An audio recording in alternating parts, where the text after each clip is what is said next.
ভাত রান্না করার পরে ভাতের ফ্যান কি তোমরা ফেলে দিচ্ছ? আজকের ভিডিও দেখার পর আর কোনো দিনই ফেলবে না।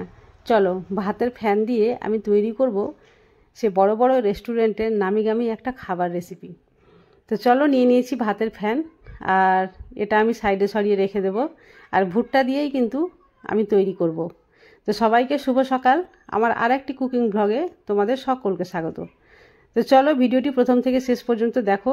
খুবই অল্প সময়ের ভিডিও, মাত্র 5 মিনিটের মধ্যে রেসিপি ঝটপট তৈরি হয়ে যাবে। ভালো লাগলে অবশ্যই একটা লাইক করে দিও। তো নিয়ে নিয়েছি এখানে একটা ভুট্টাটা একেবারে কচি ভুট্টা লাগবে। ভুট্টার দানাগুলো সব আমি ঝরিয়ে নিয়েছি আর এই বাটিতে রেখে দিচ্ছি। এরপরে আমি আরও কয়েকটা জিনিস অ্যাড করব। আমি নিয়ে নিয়েছি বিন, আর বিনকে খুব সরু সরু করে আমি কেটে নেব। কোনো রকম তেল মশলা ছাড়াই যেহেতু আজকে রেসিপিটা তৈরি হবে, তাই এই রেসিপিটা একেবারে হেলদি রেসিপি। এটা ছোট থেকে বড় সবার পক্ষে উপযুক্ত একটা খাবার আর খুব সুস্বাস্থ্যকর খাবার। তো তোমরা এই রেসিপিটা বাচ্চাদের করেও দিতে পারো, বড়দেরও করে দিতে পারো। যারা বিশেষ করে সবজি খেতে পছন্দ করে না তাদের এটা করে দিতে পারো। তো এখানে বিন আমি কেটে নিয়েছি, তারপরে একটা লঙ্কা অর্ধেক করে চিড়ে নিলাম। এবার একটা গাজর নিয়ে খুব ভালোভাবে ছিলে নিয়েছি। এবার গাজরকেও খুব সুন্দর করে ছোট ছোট টুকরো করে আমি কেটে নেব। আমি এখানে 2-3 রকমের সবজি অ্যাড করছি।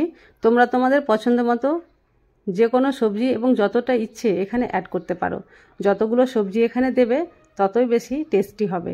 তো চলো সবগুলো সবজি আমার কাটা হয়ে গেছে। তো একটা বাটিতে নিয়ে নিয়েছি, আর এখানে জল দিয়ে ভালোভাবে ধুয়ে নিতে হবে। ধোয়া হয়ে গেছে। এবার আমি একটা সসপ্যানে ভালো জল নিয়েছি আর ধোয়া সবজিগুলো এর মধ্যে দিয়ে দিলাম। এবার এটা প্রায় 3 মিনিটের মতো আমি সেদ্ধ করে নেব। সবজিগুলো প্রায় 3 মিনিট ধরে সেদ্ধ করা হয়ে গেছে। এবার আমি একটা ছাঁকনির সাহায্যে এই সবজিগুলো ভালোভাবে ছেঁকে নিচ্ছি, যাতে সম্পূর্ণ জলটা ঝরে যায়।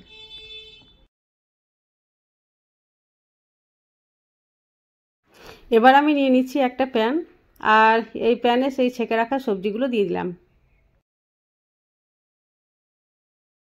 এরপরে দিয়ে দিচ্ছি সেই ভাতের ফ্যান। তবে এখানে সম্পূর্ণ ফ্যানটা আমি দেব না, অল্পটুকু বাঁচিয়ে রেখেছি। এটা কিন্তু পরে কাজে লাগবে। কি কাজে লাগবে সেটা তোমরা পরেই বুঝতে পারবে। এবার আমি এখানে দিয়ে দিচ্ছি স্বাদ মতো লবণ, পরিমাণ মতো জিরে গুঁড়ো, কাশ্মীরি লঙ্কার গুঁড়ো, বাস।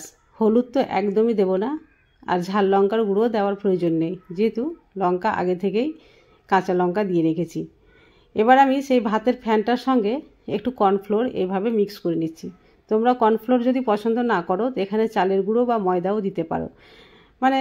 জাস্ট গ্রেভিটা একটু ঘন করার দরকার, আর কিচ্ছু নয়। এই যে এটা ফুটে উঠেছিল, তাই সেই মিশ্রণটা এর মধ্যে দিয়ে দিলাম। আর এইভাবে একটু নাড়াচাড়া করার পরে গ্রেভি একেবারে গাঢ় হয়ে যাবে বা ঘন হয়ে যাবে, তখন আমি গ্যাসের ফ্লেম বন্ধ করে দেব। তো এবার দেখো গ্রেভিটা কত সুন্দরভাবে ঘন হয়ে গেছে।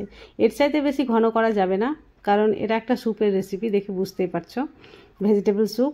আর এটা কিন্তু খুব সুন্দর সুস্বাদু এবং টেস্টি হয়, যেহেতু ভাতের ফ্যানও রয়েছে। তো চলো গ্যাসের ফ্লেমটা বন্ধ করে দিয়েছি, আর তৈরি হয়ে গেল আমাদের ভেজিটেবল স্যুপ। আজকের সহজ সরল রেসিপিটি ভালো লাগলে লাইক, কমেন্ট, শেয়ার ও চ্যানেলটি অবশ্যই সাবস্ক্রাইব করে দিও। তবে হ্যাঁ, সাবস্ক্রাইব করার সঙ্গে সঙ্গেই বেল বাটনটা প্রেস করে দিও আমার নতুন ভিডিওর আপডেট পাওয়ার জন্য।